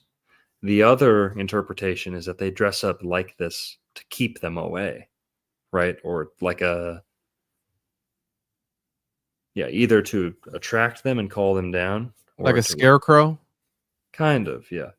But he more so gives the position that they're getting tricked or fooled or tempted into demonic kind of relationship with these clown entities. And dressing up like them is the first step in kind of the sympathetic magic connection between the realm on the other side and this conscious realm. And of course, psychedelic drugs go hand in hand with these clown type figures, whether it's a shaman or, like I said, a holiday. But you'll also notice that when you take substances like DMT, heavy doses of mushrooms, they'll even say, yeah, you see little clowns, you see little tricksters, you see the little, the little trickster spirits. Clockwork elves, yeah. Elves, yeah. Troll, elf, gnome, usually smaller. Sometimes, though, separating it from the psychedelic experience, some people say that these were giants, red-headed giants, so you can link this clown thing to the red-headed cannibals too, right? The Lovelock giants, stories of red-headed cannibals around the world in ancient times. Those could be the Nephilim. That's an argument that Paul Stobbs makes. He connects the Nephilim, red-headed giants, and clowns, and the prevalence of the clown archetype or the fool, things like that. And yeah, Juan, good thinking. The Timucua Indians of Florida, they were kind of dressed up and painted real funky too. Yeah. And you could interpret that. And they did have shamans, who performed and interpreted the weather, interpreted war magic. It's one of my favorite parts about them. This guy right here, so they're doing a divination as to what the outcome of the war, because they were known as warriors. These great warriors, the Nephilim, were also known as great warriors. And in this particular scene, they draw, some magical. I believe he's on a shield, and they draw some symbols around it. And his body, they described it as his body contorting. You could hear his limbs cracking as he's in this trance to divinate the outcome of the next war with whatever tribe that they were at war with. And depending on what this guy said, they would go or wouldn't go. So if this guy came back from his trance of, can you imagine that, bro? Just like some dude just like twisting and turning, his bones cracking and everything. And then he's just like in this train, he comes back. Yeah, it's not going to be a good one, guys. Just call it off. That's wild, bro. Yeah. Also, we were talking about Queen Elizabeth earlier. Some people throw Queen Elizabeth into this. She had red hair. Yeah, have you ever seen how Queen Elizabeth was Elizabeth the First? Yeah, there you go. Our modern Queen Elizabeth is trans, I think. The she's fairy queen. Dude. Yep. But she's always super pale with like rosy features and very red hair. Ooh. Yeah, I didn't know this connection, but she is very, very bizarre, right? A lot of people speculate that she might have been a lesbian because she never conceived. And this is the one that read this connected to the one and only John Dee, right? The original 007. Right. So she was definitely into some stuff, but a lot of these people, the elites, right? This is why it's important, because people go, oh, I don't believe in magic, or I don't believe in the occult or any of this stuff. It doesn't matter, because the people who are in power, the people who are running things, they believe in it. So that even if it does work or doesn't work, to them it serves some sort of purpose, and it is important to them. So that's why it should at least be looked at and not just completely disregarded. You can't throw out the baby with the bathwater. You know what I'm saying? Yeah, you're right. Rock and roll with the $9.99 here. Jacket looks like what Georgie wore in movie It. Red balloon, circus tent is red round top, mushrooms, Amanita muscaria, bringing the magic, Santa Claus, Coca-Cola, Mario, same connect. Yeah. That's a good point. Let's just talk about the circus symbolism a little.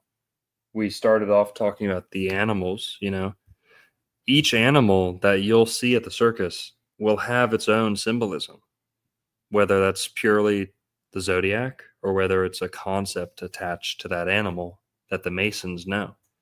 So you could even, question the question Juan asked earlier, is this all just a ritual? Yes, it is. The circus came out of Freemasonry. The Masons used to do tent circuses or tent gatherings, tent festivals outside of town. And they used to do stagecraft, like I said. And those two kind of came together to become the circus. In the Civil War, animals like camels were used in the Civil War. You know that one? Yeah, you're the one that introduced me to that.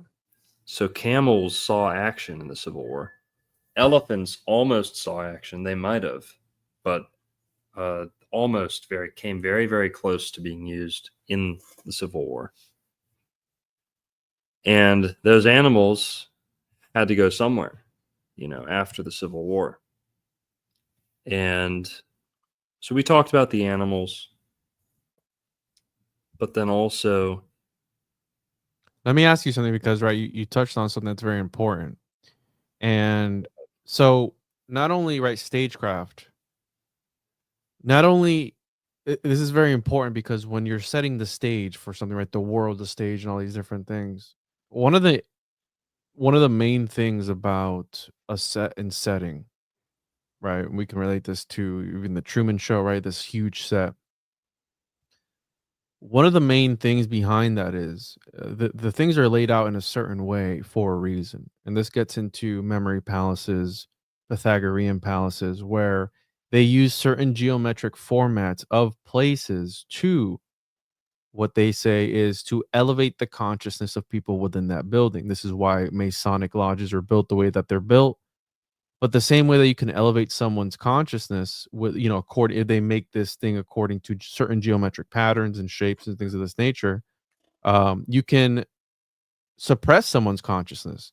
Yeah. And you're talking about these animals, but what are the chances that a lot of these animals connect to their astrological connection? Therefore, right then and there, they're playing it out for real, for real. It's not Yeah. just LARPing anymore. It's like the actual thing, this astrological connection with the animal in the sky. You make them do all these different things in front of a crowd of people, right? They're having a good time. That's a sort of, they're more susceptible to things because they're laughing, right? It's funny.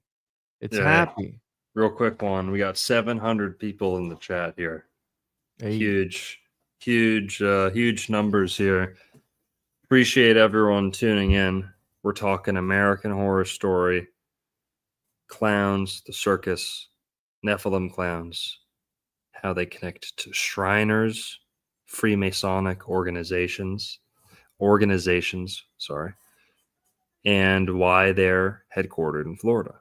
Why this season of American Horror Story was set in Florida. And that's where we're at. And yeah, Juan, like you're saying, the architecture, what's the first thing the Ringlings did when they came to town? They built the nicest house around.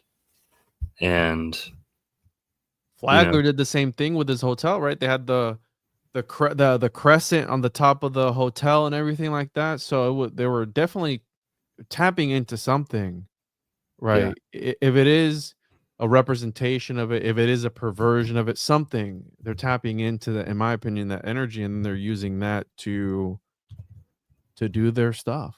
I mean, and we even pulled up in that Henry was it Flagler or Plant? It was Henry Plant. Yeah, Plant did the Tampa Bay Hotel. That hotel, remember we pulled up those old records where they were putting blood into the bricks. You remember that? They were like putting some sort of bodily fluids into the bricks of that building, bro. Yeah. It's crazy. Yeah. It's crazy. Yeah. Blood. Yes. Blood in the cement, blood in the bricks. Yes. And the Tampa Bay Hotel, I just looked it up. Apparently, Henry Plant was a Freemason. Apparently. What? And Henry Flagler, did I tell you that I recently found out Henry Flagler was a Freemason? You told me that. Henry Plant apparently was a Freemason too. Now that's according to a Google search, but I'll take it. Yeah, don't take it. Remember what happened to us last time?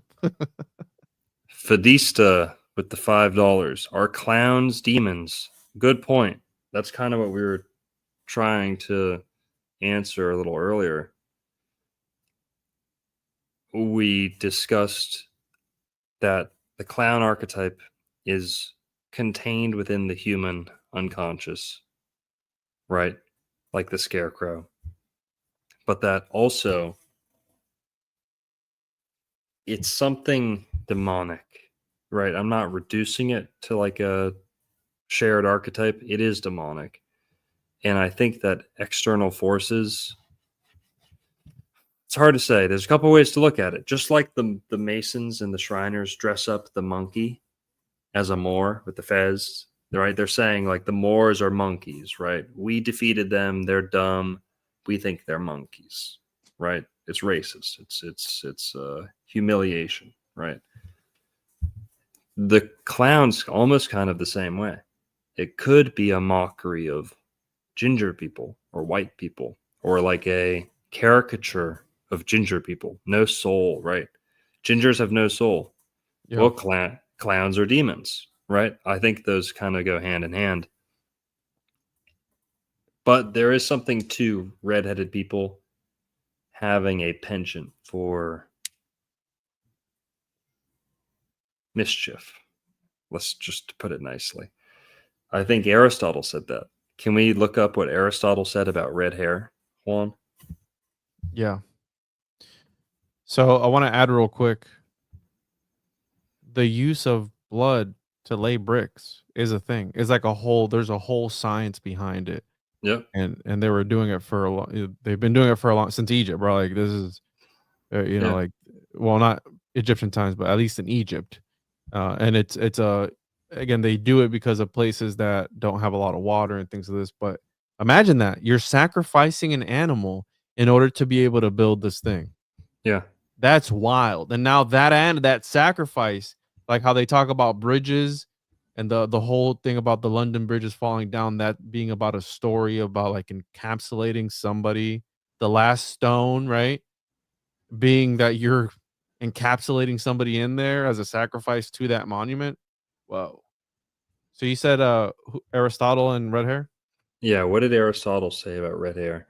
He said that they were like mischievous, or that they're like the fox. He said blonde people are like a lion. The reddish are of bad character, that? Yeah. Yeah. The Greek But philosopher. it's kind of dumbed down. People misquote him, I think. I think he fleshed it out a little bit more. Said, Whoa. In ancient Egypt, the tables were turned and it was the redheads who were sacrificed? yeah, so redheads have always held a significance, a spiritual, religious significance, whether it's the red heifer with the red hair, right? The red heifers that are going to get sacrificed to kick off the apocalypse, right? According to Jewish mysticism.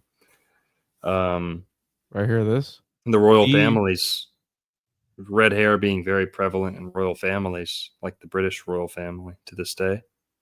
Go ahead, Juan.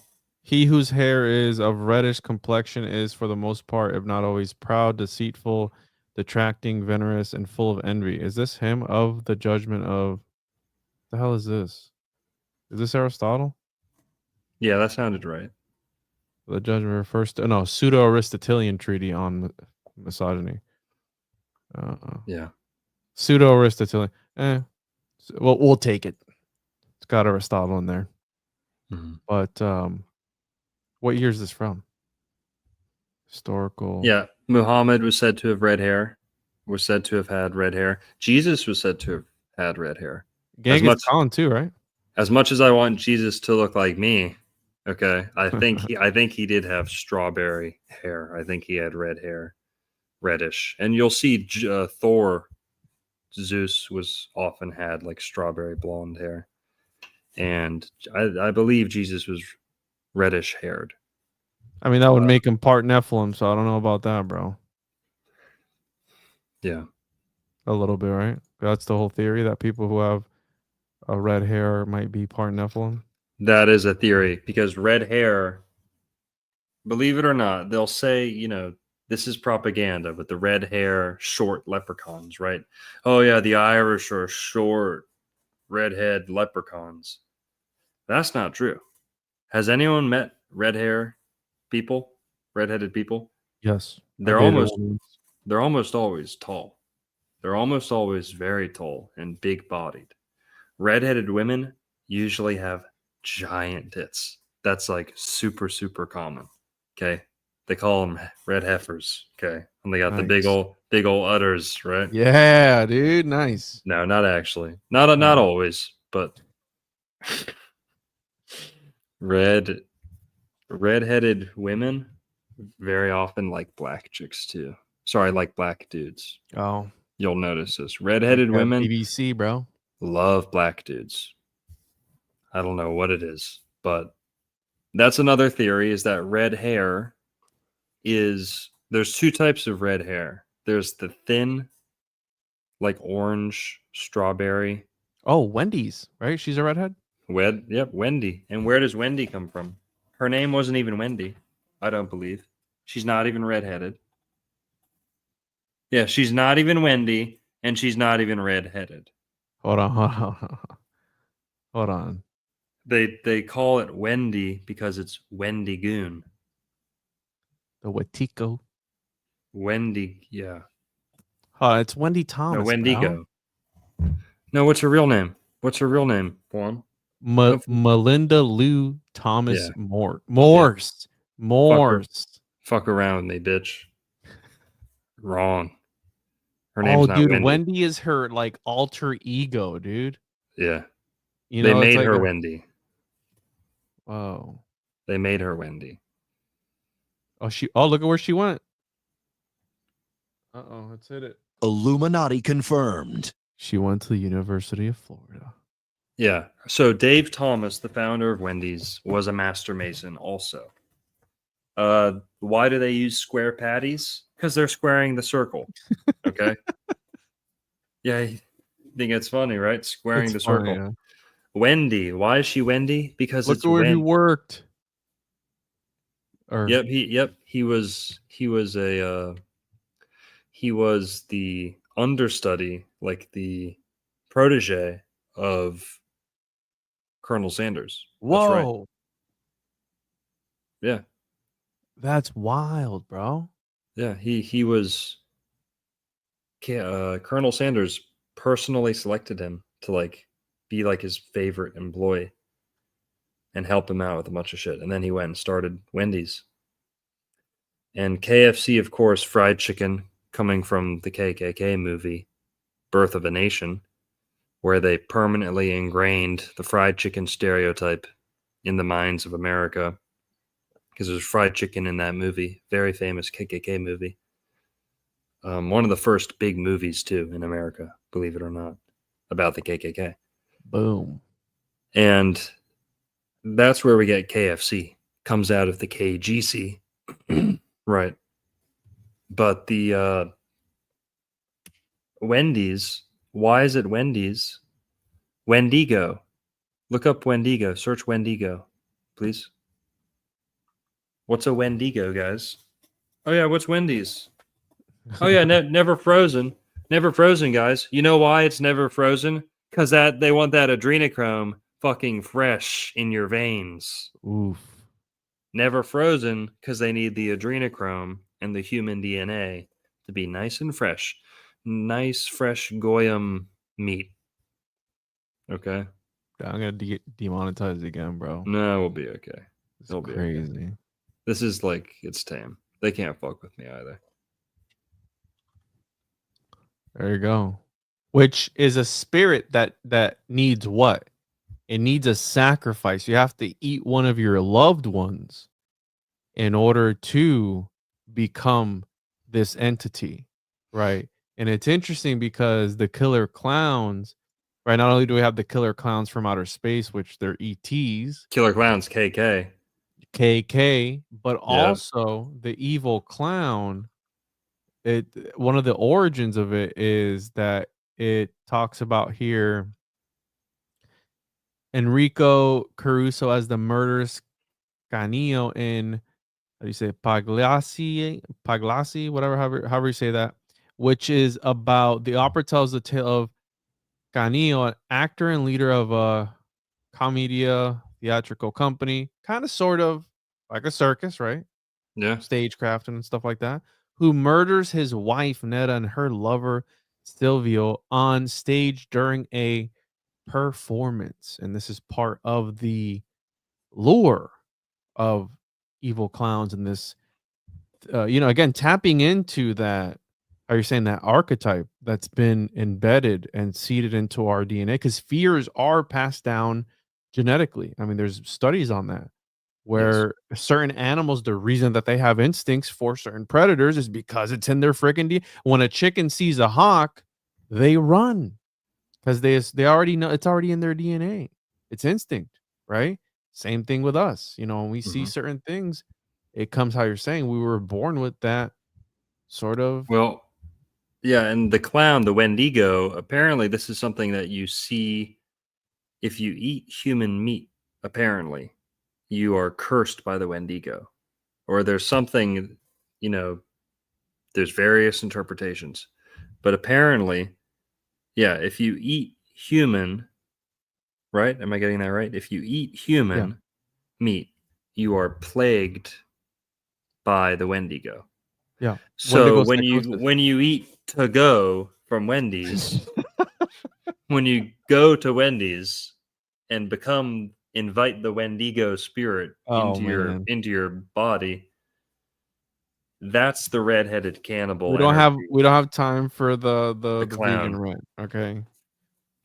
The clown Why? No, you brought it up earlier. The Golden Arches, McDonald's.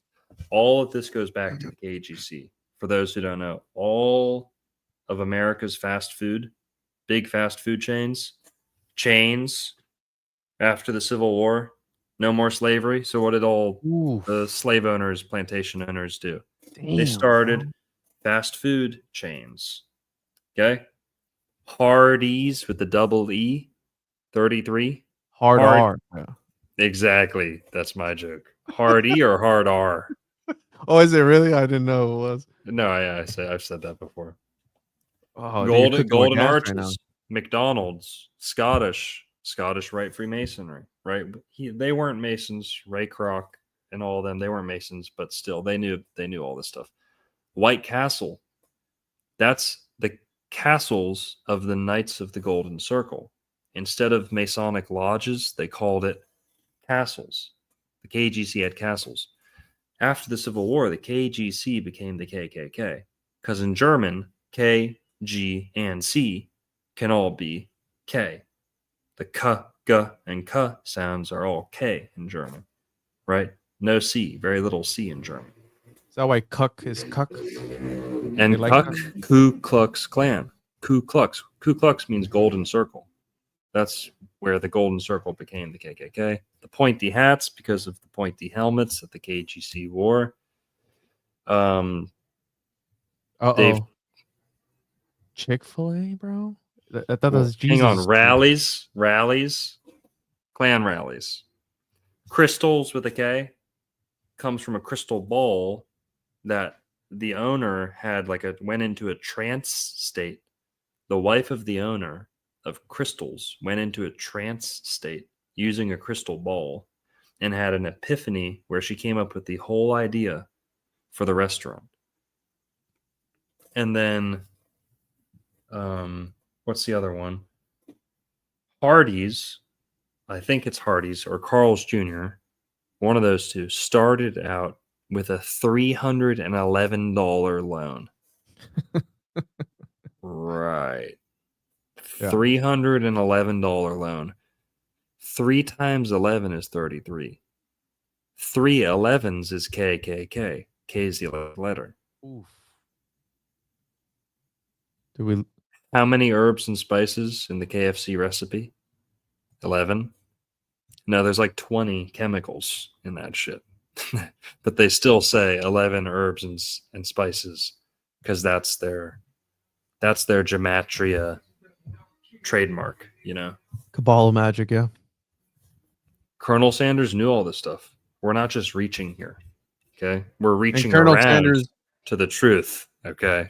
uses the circus colors too, right? Like that red and white. All red and white. My friend Torin pointed this out to me, who's never been on the channel, but he's a Florida guy. Cool guy. Been to a lot of my meetups.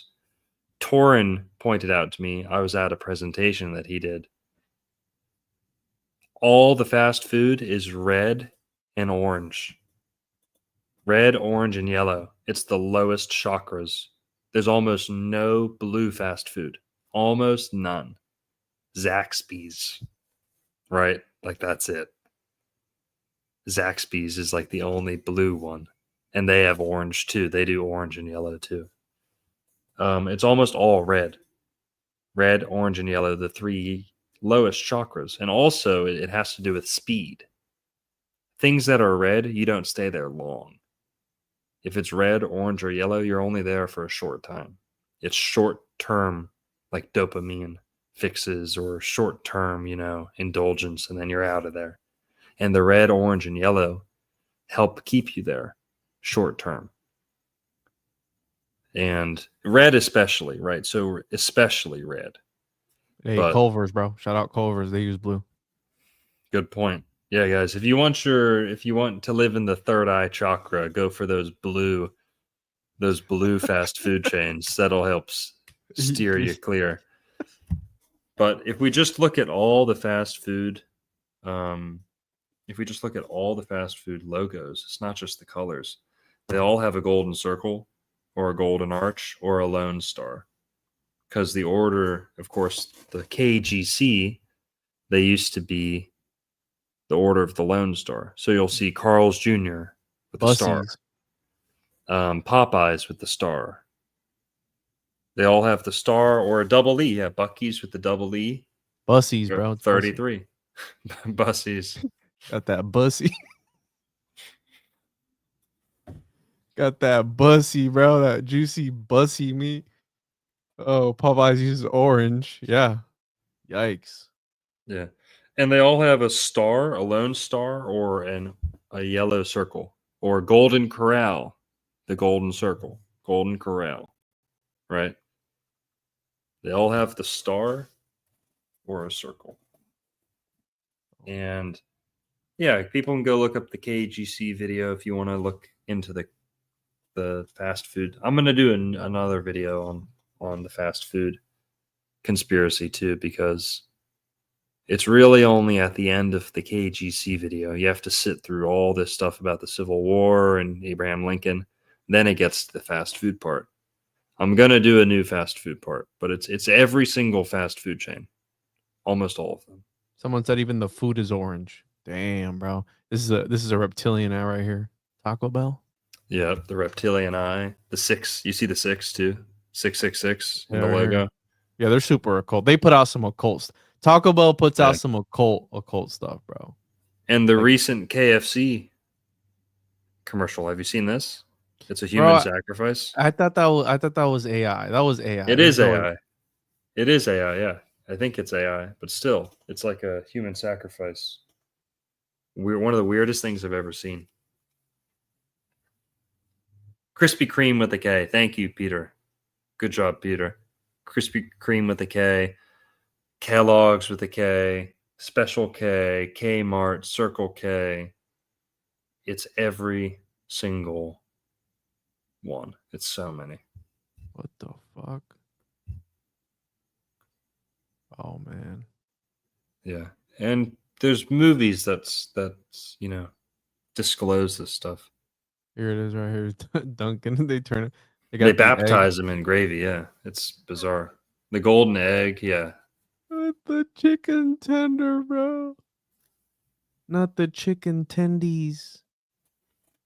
Gravy sacrifice. This is not real. This got to be fake, bro. Yeah. Have you seen Knights? Have you seen The Kingsman Golden Circle, the movie? No. Bro, search Kingsman Golden Circle.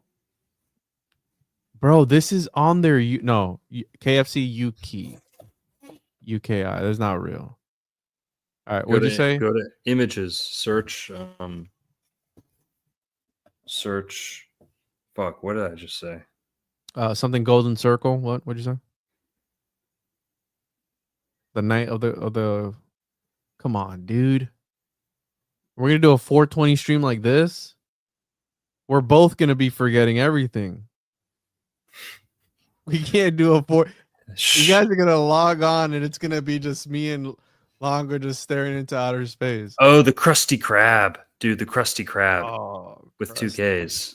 Oh, the Krusty Krab, dude. The Krusty Krab is the fucking, he knew. They knew. Damn, bro. Bizarre. Shit goes deep. Someone said something else. I forget. Come on. What were we talking about? Does anyone remember what he was saying? This dude is Cracker Barrel. Yeah, good point. Longo is going to spend 3 hours doing arm farts on 420. Kingsman Golden Circle. There you go. Yeah, Kingsman Golden Circle. Yeah, look that up. Just any screenshot from the movie. Oh, is this the one that you told me about the recipe and the antidote and all that stuff? Yes. Or the Wendy's? Yes. Right here. So this chick is supposed to be Wendy. She's she's redheaded. She's played by Julianne Moore. She's supposed to be like a drug cartel kingpin. And so she's like the world's biggest drug dealer. And she owns a fast food chain, like a diner, a donut shop, ice cream shop, right? Everything we've been talking about. In the movie, she grinds up a human and puts human meat into her diner food, puts nanotech into her diner food, and Whoa. then puts drugs into her diner food and feeds the world with her drugs. Drugs the whole world through her food, her fast food and stuff. And she's Wendy. And the fucking movie's called Golden Circle. Kingsman Golden Circle. KGC. Are you fucking kidding me? Yes. There you go. Just nothing like a nice. Oh, look at the set, dude. I got the checkerboard, red there, white. Yeah. Oh man, it's crazy, bro. Chuck E. Cheese. Yeah, good point. Chuck E. Cheese got the rat, right? Man. Yeah, and they go to Kentucky to do that too. They go to Kentucky to meet these people. I've never seen this movie, so I'm gonna have to check it out. It's crazy. I guess we can talk about it. We can do this for the next one. It has a little bit to do with Florida. Let's do it. Let's do it. But it's impossible to tackle every little rabbit hole, gopher hole, factoid with all this stuff. It's impossible to tie it all together, but we scratched the surface of enough of it. We're about 2 hours in here. I think we laid out most of the meat and potatoes of this theory. Clowns, and I guess the last part would be clowns. Why are the Shriners dressing up as clowns? It would have to do something with adrenochrome harvesting, is kind of the theory. I didn't come up with this. This is a theory.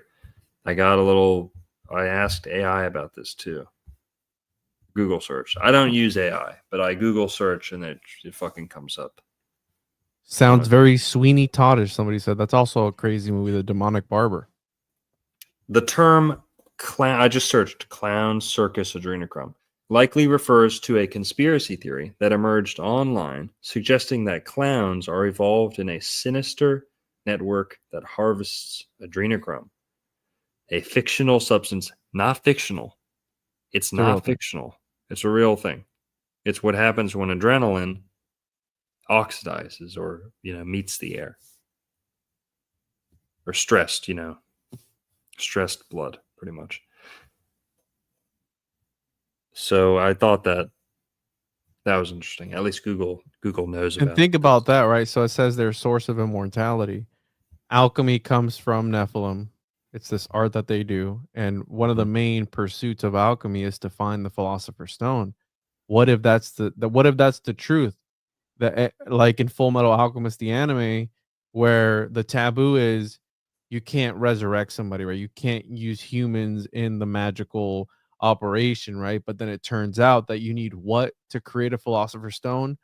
A human, right? And then they're using like the prisoners and stuff like that. And then the whole town and everything is a whole giant transmutation circle. And you guys can watch the anime. It's crazy. But that's making me think of that because adrenochrome outside, there's a version of it that's red. And they say that the Philosopher's Stone is red. So what if these dudes were, all this allegory? But alchemy, you also have to understand that a lot of the pictures that they use is of people in vessels being churned up and sacrificed, essentially, is what it is, to make these elixirs and achieve the great work, which the Masons are all about. What? The great work, achieving the magnum opus. And there's something to be said about that, about taking a human soul, right? Taking life, I'm sure probably feels gnarly. And that's why a lot of these serial killers, they get off on it. A lot of them do. Right? Look at Dahmer. How many people didn't he have? And he was doing some other occult ritual stuff where he's taking the skulls of people and making an altar that he never finished. What was he up to? So it goes deep, bro. Ted Bundy had something to do with He was. I think he worked with Bill Clinton too. I could be wrong. Or Al Gore. Ted Bundy? Yeah. I don't know about that. Hang on. Yeah, Ted he Bundy. was. He worked on a political campaign Oh, for somebody. He was just like, whatever. No, not worth mentioning. Just made me think of it. he died in Florida too, by the way. Yes, yeah. The final part of his killing spree, I believe, was in Tallahassee. He also volunteered at Seattle office of Nelson Rockefeller's presidential campaign. Nelson Rockefeller. That's what it is. Thank you, Juan. Dude. Yikes. Nelson Rockefeller. Tranny wife. Ted Bundy worked for him. Yikes. Bill Clinton. A JC. John Wayne Gacy. I always say Edgar Casey. John Wayne Gacy worked not directly for Bill Clinton, but was in the same secret society, semi-secret society as Bill Clinton. Terrifying. And it all goes back to fast food. All the same circles, bro. It comes full. It becomes full golden circle. It's all And they're the all circus. those people. Yeah. Yeah. All right. So what do you want to do for the next one then? We'll either do We haven't let the people vote in a while. Yeah. I don't know. Well, I guess we'll figure it out. We could do. Did you talk about Dexter and that whole thing on the last? Yeah, we can do. No, we'll do Dexter next time. That's a Miami Vice. That's a Miami Vice. It's hard because there's only some episodes here and there that have like a little bit of like a voodoo, theme to it.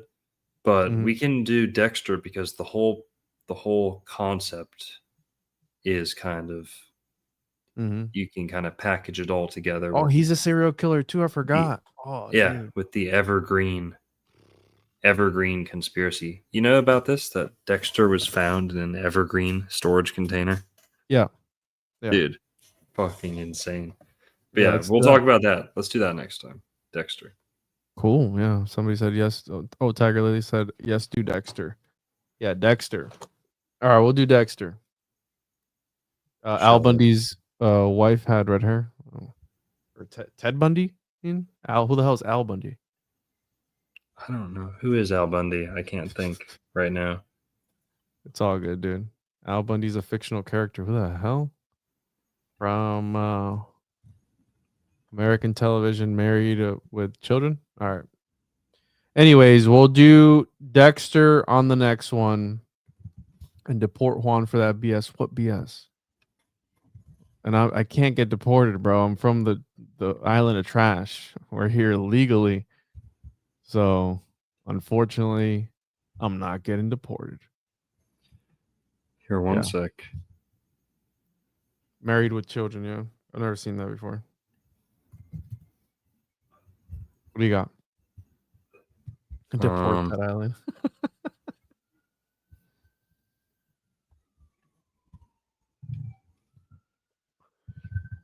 Polk High class of 68. Who's that? Polk. Oh.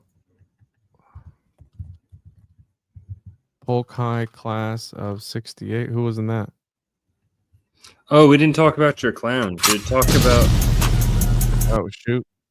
Sorry, just queuing that up. Talk about the clown thing in Florida, dude. Real quick. Oh, I have to pull it up. The event, dude. How do we forget about that? Let me see here if I can pull it up. Yeah.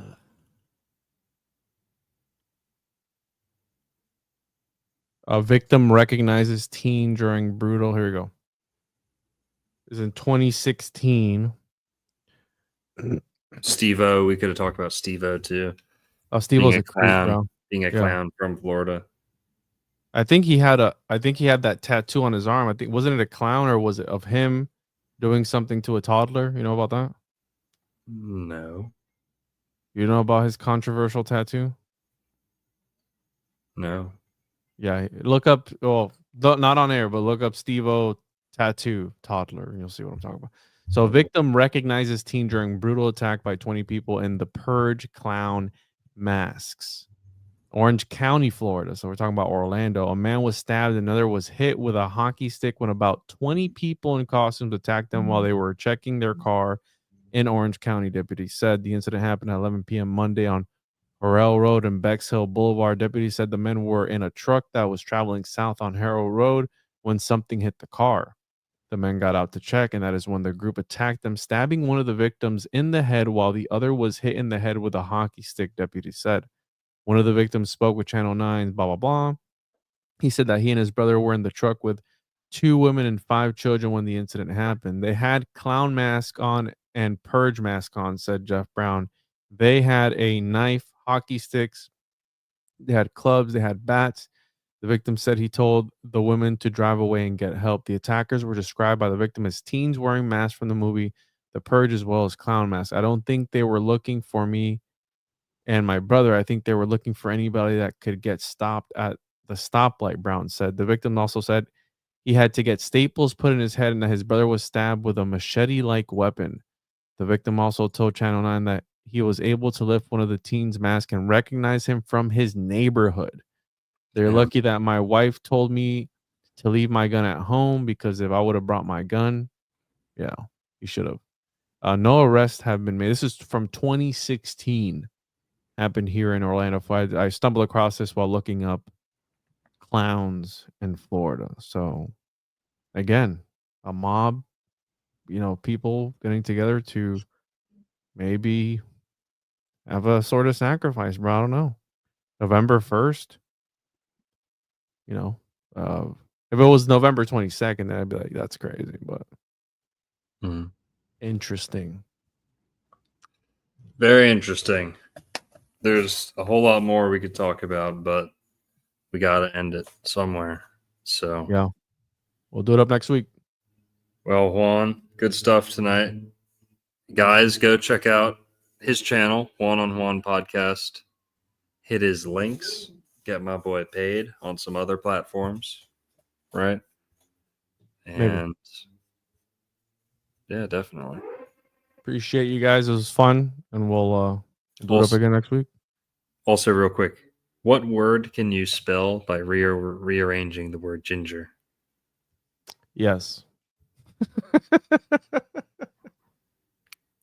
And when a black person and a blonde person mix, the baby almost always comes out redheaded. Like if you look at the NBA, filled with mixed race redheaded kids. So there's something to that. Ginger and that other word. All right.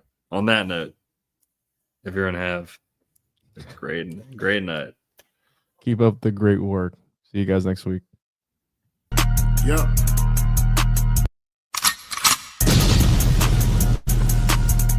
Yep. Wild Indian, yeah. Hey, V, line them up. I'm a wild Indian, you know I go crazy. Ain't really Indian, that boy fugazi. I just keep it player, you can never play me. You got an ass so fat, girl, let's make a baby. And another one. Then I'm back to the trap, I'm trying to double some.